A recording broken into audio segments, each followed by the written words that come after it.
जिस तरह की फिल्में बन रही है उसका बच्चों पर क्या प्रभाव पड़ रहा है।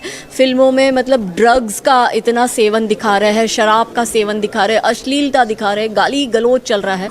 तो छोटे छोटे 5-5, 6 साल के बच्चे भी जो है वो देखकर सीख रहे हैं।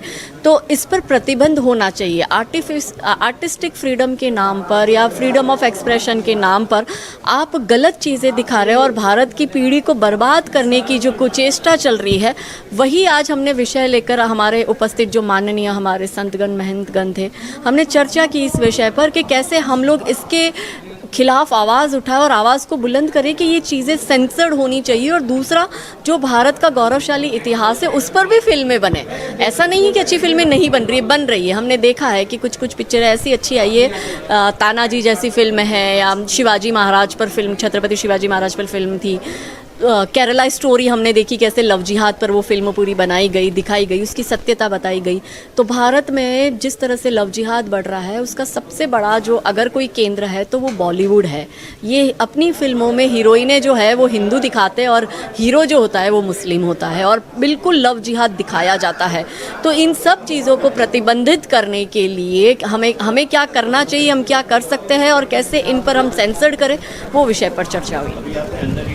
मांग रखी कि एकता कपूर जैसी जो महिलाएं हैं उनके पद्म पुरस्कार वापस लिया जाए। मुझे तो सबसे बड़ा ताज्जुब ये हो रहा है कि इन जैसी महिला जो भारतीय परिवार व्यवस्था को तोड़ने का काम करती है, जो समाज में महिलाओं का गलत चाल चरित्र चेहरा दिखा रही है अपने टीवी सीरियल्स के माध्यम से, अपनी गंदी फिल्मों के माध्यम से, उन्होंने आर्मी वालों को भी नहीं छोड़ा। सनातन धर्म के तो विरोधी है, लेकिन जो देश की रक्षा कर रहा है, XXX जैसी सीरीज बनाकर ये दिखाते हैं कि बॉर्डर पर जो सैनिक खड़ा है वो देश की रक्षा कर रहा है, लेकिन उसकी पत्नी जो है वो चरित्रहीन है और उसके पीठ पीछे घर में जो है वो बहुत सारे परपुरुषों के साथ अवैध संबंध में है।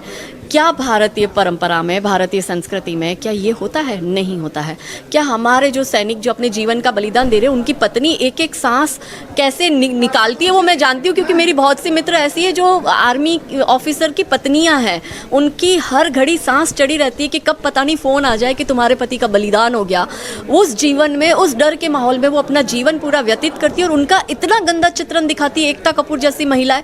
तो मेरा तो भारत सरकार से निवेदन है कि ऐसी महिलाएं पद्मश्री के लायक तो है ही नहीं, और यदि इन्हें दिया है तो जल्द से जल्द इनका पद्मश्री वापस ले, क्योंकि समाज के नाम पर एकता कपूर बहुत बड़ा कलंक है और ये कलंक कभी भी समाज के लिए हितैषी नहीं हो सकती है, समाज की आइडियल नहीं हो सकती।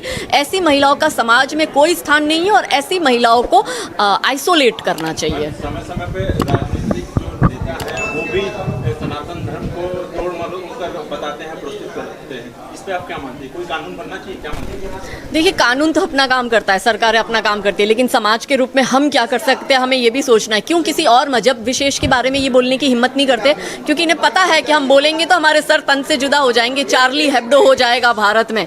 और ये लोग खुलेआम नारे लगाते गुस्ताखी नबी की एक ही सज़ा, सर तन से जुदा। क्यों हिंदू समाज को या सनातन समाज के धैर्य की इतनी ज़्यादा परीक्षा ली जा रही है कि वो समाज सहन करे जा रहा है तो उस पर चोटें होती जा रही है। तो सनातन धर्म को जिस तरह से गलत दिखाया जा रहा है ये समाज में नहीं चलना चाहिए और मुझे लगता है कि समाज एक साथ जागरूक हो और इस विषय को मुखर होकर समाज के सामने रखे और एक जन आंदोलन का रूप ले।